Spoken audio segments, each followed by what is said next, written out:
رب کا قط سوءن فإن اللہ اولیٰ بالجمیل، اللہ کے بارے میں کبھی برا خیال نہ کر۔ رب کے بارے میں اللہ تو اس لائق ہے کہ اس کے بارے میں عمدہ اور اچھے خیالات رکھے جائیں۔ برا خیال میرا قریبی کیوں ہے؟ وہ اللہ نہیں ہے، پاک نہیں ہے۔ فإن اللہ اولیٰ بالجمیل ولا تظن بنفسک قط خیر، اور اپنے بارے میں کبھی بھی نہ سوچ کہ میں بڑا اچھا ہوں، میرے کے تجھے کیا پتہ یرد الخیر من بیت بخیل۔ اور یہ مردہ اور بخیل نفس یہ کوئی اچھا کام کر سکتا؟ کوئی نہیں۔ اگر اچھا کام کوئی نظر آتا ہے وہ تیرا نہیں ہے۔ وما بک من تکن فیہا وخیرا وتلک مواہب الرب الجلیل۔ سبحان اللہ۔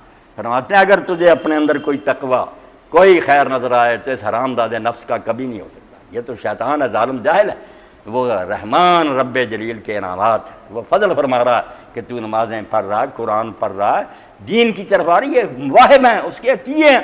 وما بک من تکن فیہا وخیرا فتلک مواہب الرب الجلیل ولیس بہا ولا منہا ولکن من الرحمن فاشکر لجلیل۔ ولیس بہا ولا منہا، یقین جان یہ نفس کے اندر یہ نیکیاں نہیں ہیں، نہ یہ سکھا سکتا، یہ ہمیشہ امارۃ بالسوء، یہ رحمان کی طرف سے فاشکر للجلیل، اس لیے اس رحمناک کا شکر ادا کر۔ جو پائلٹ بن کر آگے چلا رہا اس کا شکر ادا کرنا، ورنہ کئی کمبخت دھکے کھاتے پھرتے ہیں علم و دانش لیے، گمراہ ہو کر مرتے ہیں، بے دین ہو کر مرتے ہیں۔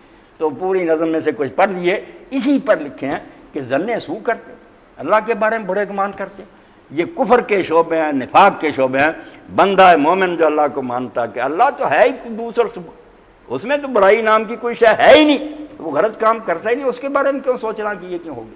نہیں، اس کے احکام بھی، اس کے تقدیری معاملات بھی سب اعلیٰ اعلیٰ، عمدہ سے عمدہ۔ خوشی ہوتی ہے جن لوگوں نے یہ چیزیں سمجھ لی، ان کو غم نے نہیں ستایا، ان کو کوئی پریشانی نہیں ہوئی۔ وہ ابن یمین شاعر جو فارسی کا اس کی طرح تھے کہ اگر حلوے نہیں ہیں، سبزیاں نہیں ہیں، مرغے نہیں ہیں، حلوہ مرغو ترہ اگر نیس گو مباج، ہے کیسے غنی ہو جاتے ہیں۔ کہتے ہیں اگر حلوہ نہیں مل رہا، مرغا نہیں مل رہا، طرح طرح کی سبزیاں نہیں مل رہی ہیں، صحت تم ہستہ دھامان شہید، اگر تندرستی اللہ نے دے دی ہے تو جو کی روٹی بہت بہتر۔ اور دیکھ لیں جو تندرست ہے وہ خشک روٹیاں بھی کھاتے ہیں، ان بیچاروں کو پراٹھے نصیب نہیں، سب سامنے پڑے، کہتے ہیں ڈاکٹر صاحب نے روک دیے، تباہ، تو کچھ نہیں انہیں نصیب، صحت جو ہستہ دھامان فطیر، خشک روٹی بڑی اگر اللہ تعالیٰ سے دے دے، مگر یہ دولت ان کو نصیب ہوتی جو اللہ کے بارے میں نیک گمان جو موسیٰ کاظم علیہ السلام مانتے تھے، اس کی دعا کرتے کہ اللہ مجھے یہ شیطان پریشان نہ کرے، جو ہونا ہو تو ہونا ہی ہے۔ ایک روگ اور لگا دیتا کہ سوچتا رہوں کہ یہ کیوں ہو گیا، ایسا کیوں ہو گیا، ایسا نہیں ہونا چاہیے، بلکہ صحیح معنوں میں تو حضرت یونس علیہ السلام کی طرح ہونا چاہیے، جس کو آپ نے فرمایا اخی، میرا بھائی۔ حضرت یونس علیہ السلام کو کہا میرا بھائی، جو اس نے دعا کی مچھلی کے پیٹ میں، جو بندہ ہے مومن وہ دعا کرے گا اللہ اس کی دعا رد نہیں کی۔ اس میں عزم قرار دیا اس کو، لا الہ الا انت، کسی کے ہاتھ میں کوئی اقتدار نہیں ہے، اقتدار سارا تیرے اپنے قبضہ میں، نفع و نقصان تیرے ہاتھ میں ہے۔ ہم لا الہ کا درم الہ کا کئی چکروں میں پڑے، بات تو سیدھی سی، مقتدر اعلیٰ جس کو پاس قوت ہے تو دنیا کو چلا رہا، نفع اس نے دینا، نقصان اس نے دینا، تو کوئی نافع اوزار نہیں، کوئی مشکل کشا نہیں تیرے سوا۔ سبحانک، میں مانتا ہوں تو پاک، تو غلط نہیں کرتا، مچھلی کے پیٹ میں اگر ڈالا میں کیوں غلط کیا، انی کنت من الظالمین، میرا قصور ہے، میں جس ڈیوٹی پر تھا، جس علاقے میں مجھے مقرر کیا گیا تھا کہ انہیں تبلیغ کرو، میں نے کیوں ناراض ہو کر چھوڑا؟ جب ابھی اجازت نہیں ملی تھی کیوں پہلے ہی فیصلہ کر لیا کہ یہ لوگ نہیں مانتے، دفعہ ہو جائے۔ وَظَنُّونَ ذَهَبَ مُغَاضِبًا، اللہ فرماتا مچھلی والے کو یاد کرو جب وہ غصے ہو کر نکل گیا، کہنے لگا میں اتنی مدد سے سر کھپا رہا ہوں، نہیں مانتے، میں نے کیا لینا دینا، چھوڑ دیا۔ وَظَنَّ أَن لَّن نَّقْدِرَ عَلَيْهِ، اور اس نے سمجھا کہ ہم اس پر قدرت نہیں پائیں گے۔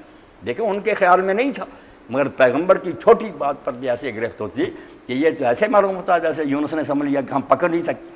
اب اس سے بچنے کے لیے لوگ بیچارے بہت ہیلے بہانے بنا رہے ہیں کہ یہ خیال کرنا کہ اللہ مجھ پر قابو نہیں پا سکتے، کہتے ہیں نہیں، قابو کا نہیں معنی، ابوالکلام بھی لکھتے ہیں اور بھی پچھلے مفسر، یہاں تنگ کرنے کا معنی کہ اللہ مجھے تنگ نہیں کرے گا، میں صحیح کر رہا ہوں یار، اس پر مجھے سزا نہیں ملے گی، اس پر قدر علیہ رزقوں کو کا حوالہ دیتے ہیں کہ وہاں قدر کا معنی کہ یہی تنگ کرنا ہی واقعی آیا۔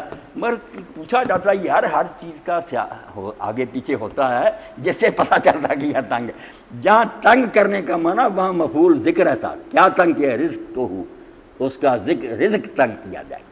جہاں صرف یہ ہے نا قادر اعلیٰ ہے، وہاں کا ہم مانا تنگ کرنے کو قدرت پانا، قابو پانا، پکڑنا. تو انہوں نے یہ خیال کیا کہ اللہ مجھے پر قابو نہیں پا سکے، سمجھا نہیں. مگر اللہ تعالیٰ اس صورتحال کی تعبیر بہت سخت الفاظ میں کر رہا کہ ایسے بھاگا جیسے ہم پکڑ نہیں سکتے. حالانکہ ان کے دماغ میں بھی نہیں رہا، مگر انہوں نے مانا کہ توبہ اللہ توبہ میری، انی کنت من الظالمین، میرا قصور، میں کیوں آیا. اللہ پاک فرماتے فاستجبنا لہ، ہم نے اس کی دعا قبول کر لی، ونجینا من الغم، غم سے پریشانی سے نجات دے دی. اور جو حضور فرماتے ہیں نا جو کرے گا یہ دعا قبول، اس کا قرآن میں اشارہ، وَكَذَلِكَ نُنْجِي الْمُؤْمِنِينَ، جو بھی ہم پر ایمان رکھنے والے اسی طرح ہم ان کو نجات دیا کریں گے. کوئی بس ہوگی ہماری اس کے بعد؟ اب بھی